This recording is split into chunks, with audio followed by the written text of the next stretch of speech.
अस्सलाम वालेकुम my dear students. उम्मीद है आप सब ठीक ठाक होंगे, खैरियत से होंगे। आज हम डिस्कस करेंगे गैस्ट्रो इंटेस्टिनल ड्रग्स के बारे में और ख़ास तौर पर एक स्पेशल बीमारी that is called peptic ulcer, उसके बारे में आज हम स्टडी करेंगे। सबसे पहले हम बात करते हैं कि what is GIT. GIT is called gastrointestinal tract. Gastrointestinal tract वो सिस्टम है जो कि हमारी खुराक को इंटेक करने में, खुराक को एब्जॉर्ब करने में और इसके साथ साथ वेस्ट प्रोडक्ट को बॉडी से एक्सक्रीट करने में मदद देता है। जो हमारी जीआईटी होती है ये स्टार्ट होती है हमारे मुंह से, या जिसको आप ओरल कैविटी कहते हैं। उसके बाद हमारा फेरिंग्स जिसको आप थ्रॉट भी कहते हैं। उसके बाद हमारा लेरिंग्स जिसको आप वॉइस बॉक्स कहते हैं या साउंड बॉक्स कहते हैं। उसके बाद हमारा जो एसोफेगस है, एसोफेगस के बाद stomach, liver, small intestine, large intestine, ये सारे के सारे ऑर्गन्स हमारा जीआईटी का पार्ट होते हैं। जीआईटी से रिलेटेड ड्रग्स में हम यही चीज़ डिस्कस करेंगे कि जो जीआईटी से रिलेटेड ड्रग्स हैं वो किस किस बीमारी के इलाज के लिए हम इस्तेमाल करते हैं। GIT is concern with the ingestion. Ingestion का मतलब होता है फूड को इनटेक करना। एब्जॉर्प्शन, एब्जॉर्प्शन का मतलब है फूड को बॉडी के अंदर एब्जॉर्ब करना, जज्ब करना, और excreting of the waste product. तो इन तीन चीज़ों से रिलेटेड हम जीआईटी के फंक्शंस देखते हैं। अब जीआईटी में बहुत सारे प्रॉब्लम्स हो सकते हैं, जिसमें एक प्रॉब्लम आपके पास आता है पेप्टिक अल्सर। पेप्टिक अल्सर को हम मैदे का अल्सर भी कह सकते हैं, मैदे की तेज़ाबियत भी कह सकते हैं। इसके साथ साथ हम छोटी आंत की तेज़ाबियत भी कह सकते हैं। इसके साथ साथ डायरिया, कॉन्स्टिपेशन। डायरिया का मतलब है वाटर का बहुत ज़्यादा लॉस हो जाना बॉडी से। कॉन्स्टिपेशन का मतलब होता है कब्ज़ हो जाना, जिसमें बॉडी से जो फुजला होता है या जो एक्सक्रीटरी प्रोडक्ट होता है वो बाहर खारिज नहीं हो पाता। और फोर्थ जो डिजीज़ आती है जीआईटी से रिलेटेड वो होती है इमेसिस, जिसको आप उल्टी कहते हैं। कि जब हम बहुत ज़्यादा एक्स्ट्रा खा लेते हैं तो उसकी वजह से सम टाइम वो फूड हमारी एक अपोजिट रास्ते से जो है वो बाहर निकलती है, डैट इज़ कॉल्ड इमेसिस। आज के लेक्चर में जिस चीज़ को हम डिटेल में डिस्कस करेंगे वो है हमारे पास पेप्टिक अल्सर। अब पेप्टिक अल्सर को समझने के लिए आपको मैदे का एक स्ट्रक्चर जो है या जो एनाटमी है वो पता होनी चाहिए। सपोज करें मैंने ये एक आपके पास एक स्टमक जो है वो ड्रॉ किया है। इस स्टमक की जो वॉल होती है, अगर आपने फिजियोलॉजी पढ़ी होगी फर्स्ट ईयर में तो आपको आइडिया होगा कि हम जब मैदे की वॉल की बात करते हैं तो जो मैदे की दीवारें होती हैं इसके गिर्द 4 तरह की वॉल्स होती हैं। सबसे अंदर वाली वॉल जो है उसको म्यूकोजा कहते हैं। मैंने एक ही ड्रॉ की है क्योंकि हमने जो ड्रग्स पढ़नी है वो इसी से रिलेटेड पढ़नी है, बट इन रियल यहाँ पे 4 तरह की दीवारें मौजूद होती हैं। सबसे अंदर वाली को म्यूकोजा कहते हैं, फिर उसके बाहर वाली को सब म्यूकोजा कहते हैं, फिर उसके बाद मस्कुलैरिस लेयर होती है और सबसे बाहर वाली लेयर को सिरोजा कहते हैं। यहाँ पे भी 4 लेयर्स होती हैं और यहाँ पे भी 4 लेयर होती हैं जो कि मैदे को प्रोटेक्ट करती हैं। उसके बाद आपको इस चीज़ का भी आइडिया होगा कि जो हमारा स्टमक है इसकी पीएच जो है वो एसिडिक होती है। ऑलमोस्ट 1 से लेकर 3 तक जो है वो हमारे मैदे की पीएच होती है। क्यों हमारा मैदा एसिडिक होता है, उसकी वजह ये है कि हमारे मैदे के अंदर एक एसिड रिलीज होता है, that acid is called hydrochloric acid. इस एसिड की वजह से हमारा जो स्टमक है वो उसकी पीएच एसिडिक रहती है। बट ये जो एसिडिटी होती है वो मैदे के अंदर अंदर रहती है। मैदे की वॉल जो है वो मैदे को प्रोटेक्ट करती हैं और इस एसिड को मैदे से बाहर जाने से रोकती हैं। क्योंकि बॉडी के बाकी जितने भी एरियाज हैं, जितने भी ऑर्गन्स हैं, उन सब की पीएच नियर टू न्यूट्रल या 7 से 8 के दरमियान होती है। सिर्फ स्टमक की पीएच जो है वो एसिडिक होती है, वो भी स्टमक के अंदर। बाहर की पीएच जो है वो बेसिक ही होती है। बट सम टाइम ऐसा होता है कि हमें मैदे के अंदर तेज़ाबियत फील होती है। वो तेज़ाबियत मैदे के अंदर फील नहीं हो रही होती, वो मैदे के इर्द गिर्द फील होती है। उसकी बहुत सारी रीजंस हो सकती हैं, जैसे कि पॉसिबिलिटी है कि किसी वजह से आपकी अगर कोई इन्फेक्शन हो जाए, कोई जरासीम एंटर हो जाए, कोई बैक्टीरिया एंटर हो जाए और वो एंटर होके आपकी इस स्टमक की जो वॉल है जिसको आप म्यूकोसा कहते हैं या इसको आप म्यूकस मेम्ब्रेन भी कहते हैं, और आपको पता है कोई भी अगर वॉल है तो वो ईंटों से मिलकर बनती है। इसी तरह से ये जो मैदे की दीवार है ये सेल्स से मिलकर बनती है। उन सेल्स का नाम होता है पेराइटल सेल्स। तो इस वॉल में हमारे पास कौन से सेल्स होते हैं? पेराइटल सेल्स होते हैं। वो पेराइटल सेल्स क्या करते हैं? वो पेराइटल सेल्स हमारे लिए HCl सिक्रीट करते हैं। समटाइम्स ये पेराइटल सेल्स ख़राब हो जाते हैं, इनमें कोई इन्फेक्शन हो जाता है, लीकेज हो जाता है, जिसकी वजह से जो HCl है वो मैदे के अंदर से निकल कर मैदे के बाहर आना शुरू हो जाता है।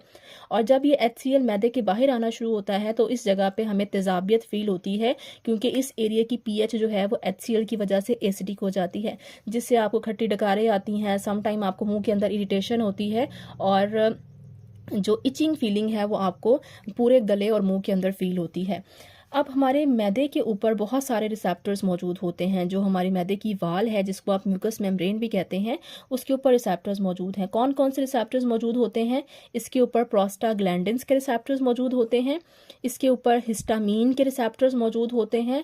हिस्टामीन के टोटल 4 रिसेप्टर्स होते हैं, H1, H2, H3 और H4। ये सबसे कॉमन रिसेप्टर्स होते हैं हिस्टामीन के। हिस्टामीन इनमें से हमारे मैदे के ऊपर जो रिसेप्टर्स होते हैं वो कौन से होते हैं? H2 होते हैं। H1 फॉर मोस्टली हमारे जो वोमिटिंग का सेंटर है वहाँ पर होते हैं। H3 भी इसी तरह से बॉडी किसी और ऑर्गन पर होते हैं, और H4 भी और डिफरेंट ऑर्गन्स पर होते हैं। बट मैदे पे कौन से रिसेप्टर्स हैं? वो हमारे पास H2 रिसेप्टर्स हैं। तो ये चीज़ आपने वाइवा के हवाले से बहुत अच्छे से याद करनी है। इवन MCQ में भी ये चीज़ पूछी जाती है कि हिस्टामीन के कौन से रिसेप्टर्स हैं जो हमारे मैदे पे मौजूद होते हैं। तो दैट आर H2 रिसेप्टर्स। इसके अलावा हमारे पास मैदे की दीवारों में एक पंप होता है, that is called hydrogen potassium ATPase pump. अब हाइड्रोजन पोटाशियम ATPase पंप का क्या काम होता है? ये पंप जैसे कि नाम बता रहा है, ये हमारी बॉडी में हाइड्रोजन आइंस पैदा करता है। हाइड्रोजन आइंस को हम प्रोटॉन भी कहते हैं। ठीक हो गया। प्रोटॉन क्या करते हैं, या हाइड्रोजन आयन क्या करते हैं, इसको आप सिंपली इस तरह से समझ सकते हैं कि जिस तरह हमारे घर में पानी की मोटर होती है, जब हम बटन ऑन करते हैं तो वो मोटर ऑन हो जाती है और उसकी वजह से हमारी जो टंकी है पानी की वो फुल हो जाती है। बट अगर हम उस मोटर को बंद करना भूल जाएं तो क्या होगा कि मोटर से पानी जो जनरेट होगा वो टंकी को ओवरफिल कर देगा और वहाँ से पानी निकल के हमारे घर के अंदर जमा होना शुरू हो जाएगा, जो कि इन्फेक्शन क्रिएट करेगा या हमारे घर में प्रॉब्लम क्रिएट करेगा। सम टाइम यही सीन हमारे मैदे के साथ होता है कि मैदे की जो पंप है नॉर्मल हालत में हाइड्रोजन आइंस पैदा करते हैं, हमारे बॉडी के अंदर क्लोराइड मौजूद होता है, हाइड्रोजन उस क्लोराइड के साथ मिलता है और HCl बना देता है। बट सम टाइम्स कुछ इन्फेक्शंस की वजह से, किसी प्रॉब्लम्स की वजह से ये पंप ओवर एक्टिवेट हो जाते हैं। जब ये पंप ओवर एक्टिवेट हो जाते हैं तो ये पंप हमारे लिए ज़्यादा से ज़्यादा हाइड्रोजन आइंस पैदा करते हैं। ये ज़्यादा से ज़्यादा हाइड्रोजन आइंस ज़्यादा से ज़्यादा क्लोराइड के साथ मिलते हैं और ज़्यादा से ज़्यादा हमारे पास HCl जो है वो पैदा करते हैं। जब ज़्यादा HCl पैदा होता है तो मैदे के अंदर तेज़ाबियत बढ़ जाती है, और आपको पता है तेज़ाब के अंदर ये सलाहियत होती है कि वो वहाँ से सिक्रीट हो सकता है, यानी वो स्ट्रॉन्ग एसिड बन जाता है। तो इसकी वजह से भी सम टाइम इन्फेक्शन हो सकता है। इसके अलावा हमारे पास हिस्टामीन आपने फर्स्ट ईयर में पढ़ा होगा, फार्माकोग्नोजी में आपने मास्ट सेल पढ़ा होगा या हाइपर सेंसिटिविटी का चैप्टर पढ़ा होगा। उसमें हम पढ़ते हैं कि हमारी बॉडी के अंदर मास्ट सेल्स होते हैं। मास्ट सेल के अंदर इन्फ्लेमेटरी मीडिएटर्स होते हैं, जैसे कि histamines, bradykinin, leukotrienes, interleukins 1, interferons, ये सारे के सारे इन्फ्लेमेटरी मीडिएटर्स होते हैं। अब हिस्टामीन क्या करता है? हिस्टामीन जब बॉडी में रिलीज़ होता है तो हिस्टामीन बॉडी में हिस्टामीन के साथ बाइंड होने के लिए मुख्तलिफ जगहों पे मुख्तलिफ रिसेप्टर्स मौजूद होते हैं। अगर वो हिस्टामीन जो आपकी बॉडी में रिलीज़ हुआ है वो आके आपके मैदे के इस H2 रिसेप्टर के साथ बाइंड हो जाएगा तो हिस्टामीन यहाँ पे इन्फ्लेमेशन काज करेगा, और इन्फ्लेमेशन को आपको पता है कि यहाँ पे सोजिश होगी, यहाँ पे इचिंग होगी, यहाँ पे पेन होगा, जिसकी वजह से आपको तेज़ाबियत फील होती है। इसके अलावा ये कुछ चीज़ें थी जो आपको बैकग्राउंड बताना ज़रूरी था। अब हम बात करते हैं कि हमारे पास कौन कौन सी ड्रग्स हैं जिनको हम इस्तेमाल करते हैं और पेप्टिक अल्सर की ट्रीटमेंट कर सकते हैं। सो हमारे पास जो सबसे पहली ड्रग होती है वो है एंटी माइक्रोबियल एजेंट। इसमें ड्रग का नाम आता है मेट्रोनिडाजोल। इसके अलावा हमारे पास H2 रिसेप्टर ब्लॉकर ड्रग होती है। मैंने अभी आपको बताया कि H2 रिसेप्टर जो हैं वो इन्फ्लेमेशन काज करते हैं।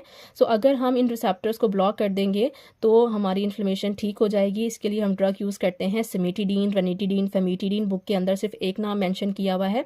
देन हमारे पास प्रोटॉन पंप इनहिबिटर आते हैं। प्रोटॉन पंप जितने ज़्यादा एक्टिवेट हो रहे थे उतना ज़्यादा HCl पैदा हो रहा था, तो अगर हम इनको इनहिबिट कर देंगे तो हमारे पास HCl की या एसिड की प्रोडक्शन कम हो जाएगी। तो दवाई का नाम हमारे पास आता है ओमेप्राजोल, जो कि राइजेक के नाम से मिलती है और बहुत अच्छी इसकी सेफ्टी प्रोफाइल है। मोस्टली जो हमारी मैदे की तेज़ाबियत है उसके लिए इसका इस्तेमाल किया जाता है। देन आता है प्रोस्टाग्लैंडिन्स एनालॉग। प्रोस्टाग्लैंडिन्स एनालॉग का मतलब होता है कि ऐसी ड्रग जिसके अंदर प्रोस्टाग्लैंडिन्स जैसी प्रॉपर्टीज़ मौजूद होती हैं। दवाई का नाम है मीज़ोप्रोस्टोल। प्रोस्टाग्लैंडिन्स का मैं आपको जब ड्रग पढ़ाऊँगी वहाँ पर डिटेल में बताऊँगी। देन आते हैं एंट एसिड्स, एंट का मतलब होता है अगेंस्ट, एसिड का मतलब होता है तेजाबियत के ख़िलाफ़, ऐसे केमिकल्स जो कि तेजाबियत के ख़िलाफ़ होते हैं, यानी इनकी केमिकल नेचर ये होती है कि ये बेसिक होते हैं। तो जब भी आप किसी बेस को किसी एसिड के ऊपर डालते हैं तो वो उसको न्यूट्रलाइज कर देता है। देन आते हैं mucosal protective agent. Mucosal protective agent क्या करते हैं, अगर किसी वजह से हमारी म्यूकस मेम्ब्रेन डैमेज हो गई है, कोई इन्फेक्शन हो गया है, कोई रिसेप्टर ओवर एक्टिवेट हो गया है, तो ये केमिकल जिसका नाम सुक्रालफेट है, ये क्या करता है, उस म्यूकोजा को प्रोटेक्ट करता है, डैमेज को ठीक करता है और हमारे मैदे की तेजाबियत को कंट्रोल करता है। सो ये बहुत इंपॉर्टेंट क्लासिफिकेशन है। लास्ट टाइम का जो एग्जाम हुआ है उसमें ये पूछी भी गई है पेपर में 5 नंबर के क्वेश्चन में। अब हम बात करते हैं डिफरेंट ड्रग्स के बारे में। सबसे पहली ड्रग जो हमारे पास आती है डैट इज़ मेट्रोनिडाजोल। मेट्रोनिडाजोल, आपको पता है जब भी हम कोई भी मेडिसिन लिखते हैं तो हम उसकी क्लासिफिकेशन से उसको रिप्रेजेंट करते हैं। सो यहाँ पे हमने क्लासिफिकेशन की हेडिंग लिखी है कि it is an antimicrobial agent that is used to treat peptic ulcer. Pharmacokinetics मैंने लिखा है सिंपल। पूरे चैप्टर में जहाँ पे मैंने फार्माकोकाइनेटिक्स में सिंपल लिखा है, इसका मतलब है कि ये जो ड्रग होती है वो ओरली ली जाती है। It is well absorb in the body, body में अच्छे से एब्जॉर्ब होती है। It is metabolise by the liver, liver से ये टूटती है। And it is excreted through the urine, और यूरिन से ये खारिज होती है। तो ये 4 बातें आपने ऐड करनी है पेपर में, आपने सिंपल नहीं लिखना। ये मैंने बस शॉर्ट फॉर्म के लिए आपको लिख दिया है कि ताकि बड़ा ना हो जाए नोट्स। ठीक हो गया। तो जहाँ पे भी नेक्स्ट में फार्माकोकाइनेटिक्स में वर्ड सिंपल लिखा होगा, आपने ये 4 बातें वहाँ पे मेंशन करनी है। देन हमारे पास आता है कि इस ड्रग का मैकेनिज्म ऑफ एक्शन क्या है। अब हमने वर्ड लिखा है कि ये एंटी माइक्रोबियल एजेंट है, यानी कि ये जरासीम के खिलाफ ड्रग है। ये ड्रग करती क्या है, ये ड्रग हमारी बॉडी के अंदर एक बैक्टीरिया सम टाइम एंटर हो जाता है। उस बैक्टीरिया का नाम है एच पाइलोरी। एच पाइलोरी को हम हेलिकोबैक्टर पाइलोरी भी कहते हैं।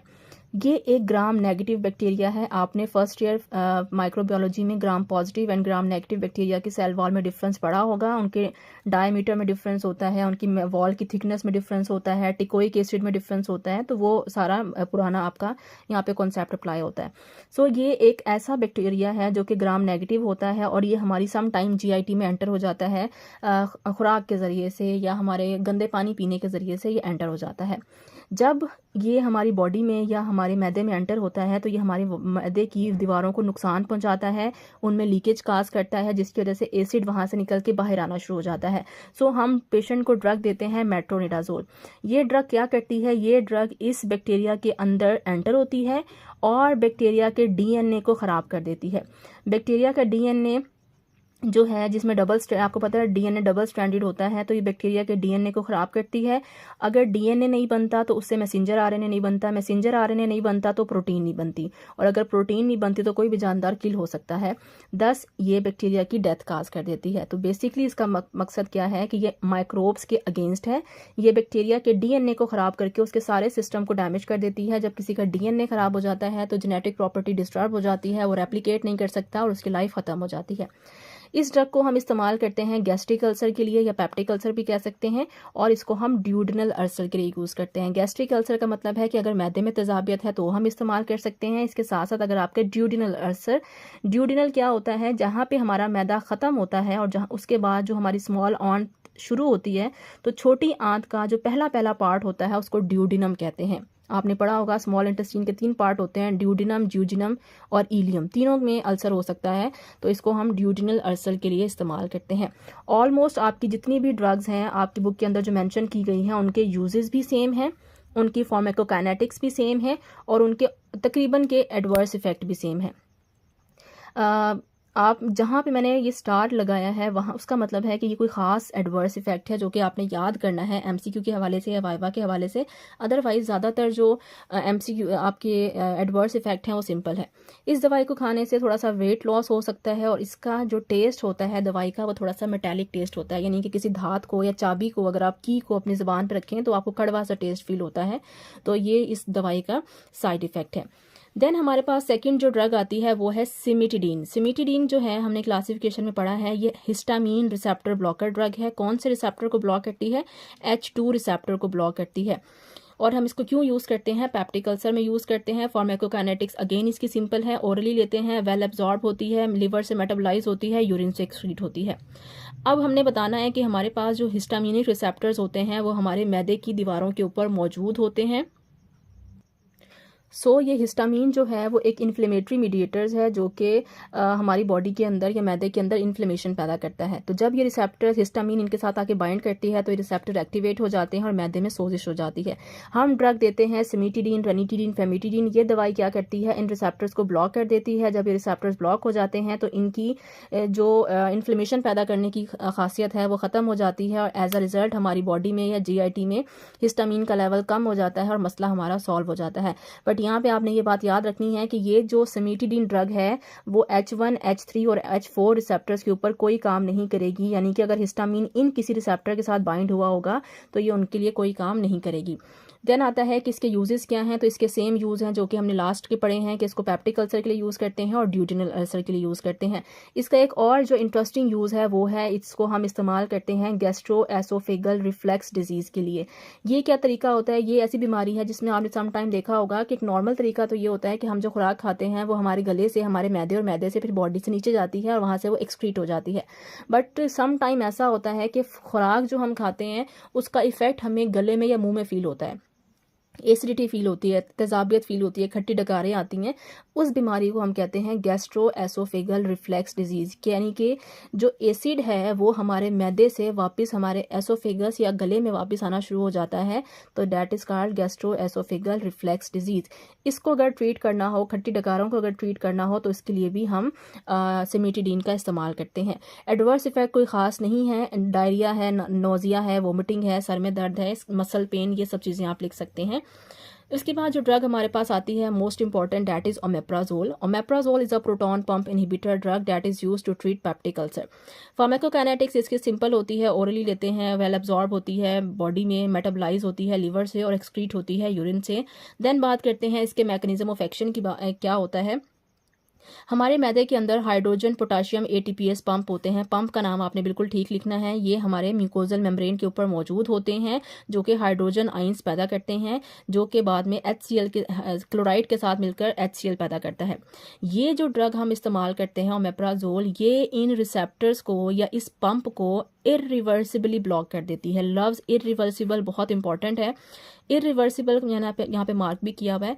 इरिवर्सिबल का मतलब है कि जब ये दवाई हम खाते हैं तो ये इन पंप्स को परमानेंटली ब्लॉक कर देती है। परमानेंटली से मुराद है जितनी देर तक ये दवाई हमारी बॉडी में रहेगी ये पंप एक्टिवेट नहीं हो सकता।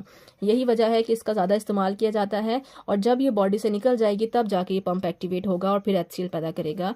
ये आपसे वो MCQ में पूछ सकते हैं कि ये ATPase पंप को ब्लॉक कर देती है। एज अ रिजल्ट हमारे पास हाइड्रोजन आइंस पैदा नहीं होते, वो क्लोराइड के साथ नहीं मिलते और HCl पैदा नहीं होता। लिहाजा तेजाबियत क्या हो जाती है, कम हो जाती है।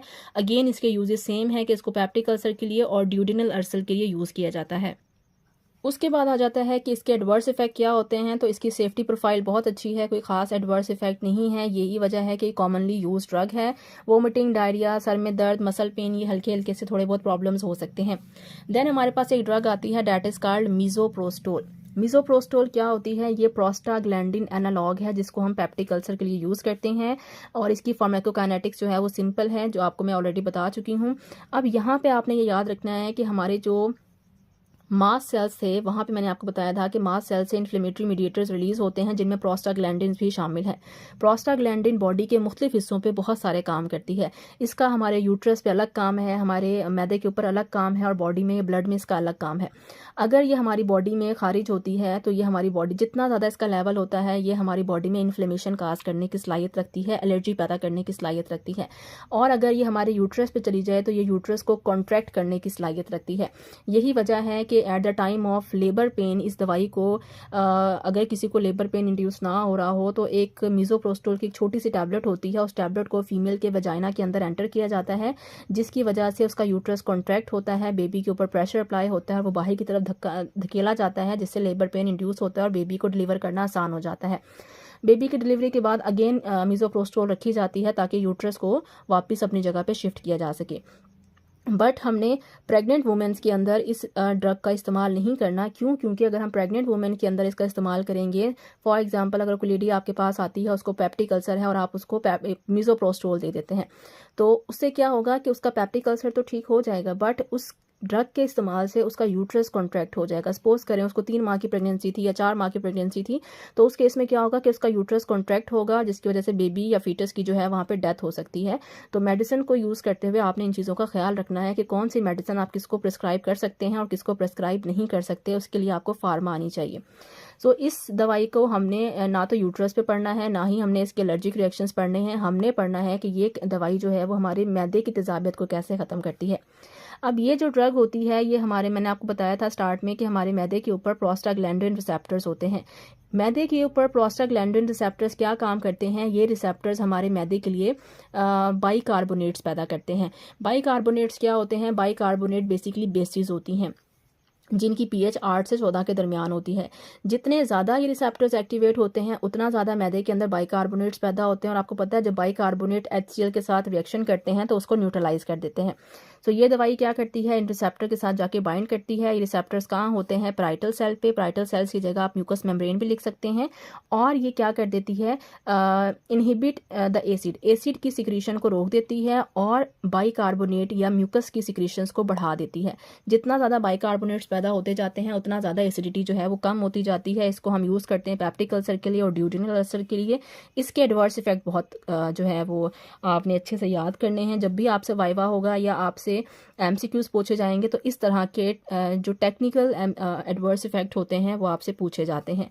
तो आपसे वो पूछेंगे कि अगर आप मीज़ोप्रोस्टोल इस्तेमाल कर रहे हैं किसी पेशेंट को, तो उसके क्या क्या एडवर्स इफेक्ट हो सकते हैं। तो मीज़ोप्रोस्टोल मैंने आपको बताया कि ये यूट्रस को कॉन्ट्रैक्ट कर सकती है, लिहाजा हमने इसको प्रेग्नेंट वुमेन्स के अंदर नहीं देना। प्रेग्नेंट वुमेन से मुराद है कि जो प्रेग्नेंट है उसको तो नहीं देना, लेकिन अगर आपको पता चलता है कि कोई आपके पास फीमेल आती है और उसकी शादीशुदा है और उसको नहीं पता कि वो प्रेग्नेंट है या नहीं है, तो भी आपने अवॉइड करना है कि आप उसको मीज़ोप्रोस्टोल ना दें, क्योंकि पॉसिबिलिटी हो सकती है कि उसको कुछ वीक्स की प्रेगनेंसी हो और उसको ना पता हो और मीज़ोप्रोस्टोल खाने से उसकी प्रेगनेंसी ख़त्म हो सकती है। तो ये आपने ख्याल करना है। और साथ साथ मैंने आपको क्योंकि बताया था कि ये इन्फ्लेमेटरी मीडिएटर्स भी होता है, तो जब हम इस रिसेप्टर को एक्टिवेट करेंगे, ज़्यादा प्रोस्टाग्लैंडिन्स बनेंगे, ज़्यादा बाइकार्बोनेट्स बनेंगे, तो किसी हद तक एलर्जिक रिएक्शंस भी देखने में आते हैं। उसके बाद जो ड्रग हमारे पास आती है वो है हमारे पास एल्यूमिनियम हाइड्रोक्साइड। एल्यूमिनियम हाइड्रोक्साइड एक एंट एसिड है जो कि स्टमक की एसिडिटी को न्यूट्रलाइज करता है। फार्माकोकाइनेटिक्स अगेन इसकी सिंपल है।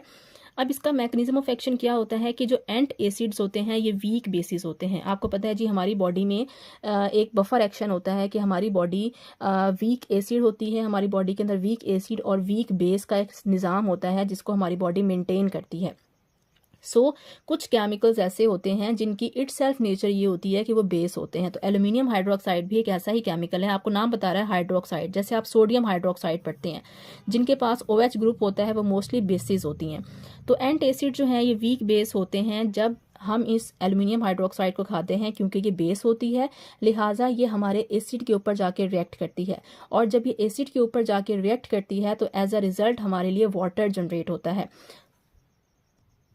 और आपको आइडिया है कि अगर किसी भी एसिड के अंदर आप वाटर डालते जाएं तो एसिड की एसिडिटी कम हो जाती है, वो डाइल्यूट हो जाता है। इसको अगर हम इस तरह भी कर सकते हैं कि सपोज करें हमारे पास HCl मौजूद है और हम उसको किसी बेस से रिएक्ट करवाएं। फॉर एग्जांपल बेस में सोडियम हाइड्रोक्साइड यूज़ कर रही हूँ, ये एसिड है, ये बेस है।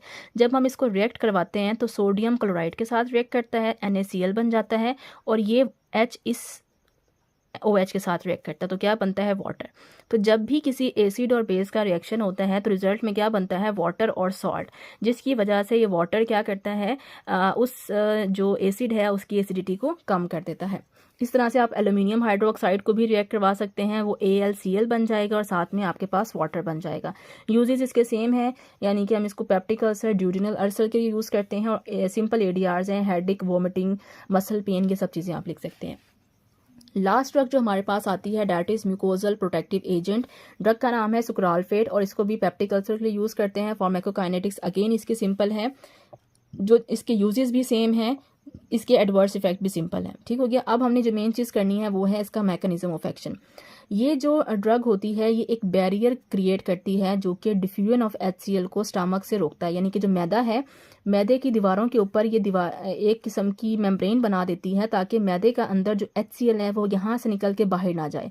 तो रिजल्ट क्या होगा कि तेजाबियत हमारी मैदे के अंदर ही रहेगी और इर्द गिर्द तेजाबियत कंट्रोल हो जाएगी, हमारी म्यूकोजा को प्रोटेक्ट करेगा। अगर हमारे मैदे में कहीं पे कोई सुराख था, कोई डैमेज था, तो ये उसको रीजनरेट कर देगा। इसके साथ साथ ये मैदे में मौजूद पेप्सिन, पेप्सिन एक एंजाइम होता है जो कि मैदे में बनने वाले बाइकार्बोनेट्स को तोड़ रहा होता है, बेस को तोड़ रहा होता है। तो ये साथ साथ पेप्सिन की मिकदार को भी कम करती है ताकि ज़्यादा से ज़्यादा बाइकार्बोनेट्स हमारे पास बने।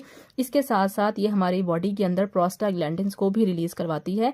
प्रोस्टाग्लैंडिन्स आपको पता है जितने ज़्यादा रिलीज़ होते हैं उतने ज़्यादा बाइकार्बोनेट्स बनते हैं, और जितने ज़्यादा बाइकार्बोनेट्स या बेस बनती हैं उतनी ज़्यादा एसिडिटी कंट्रोल में आती है। तो ये तकरीबन 3 डिफरेंट तरीक़ों से हमारी बॉडी की या हमारे स्टमक की pH को कंट्रोल करती है। तो ये था हमारे पास GIT से रिलेटेड एक चैप्टर पेप्टिक अल्सर का। आई होप आपको अच्छा लगा होगा, आपने कुछ ना कुछ ज़रूर सीखा होगा। इससे रिलेटेड अगर कोई क्वेश्चन है तो आप मुझसे पूछ सकते हैं। वीडियो पसंद आए तो please like this video and subscribe my channel. Thank you so much. अल्लाह हाफिज़।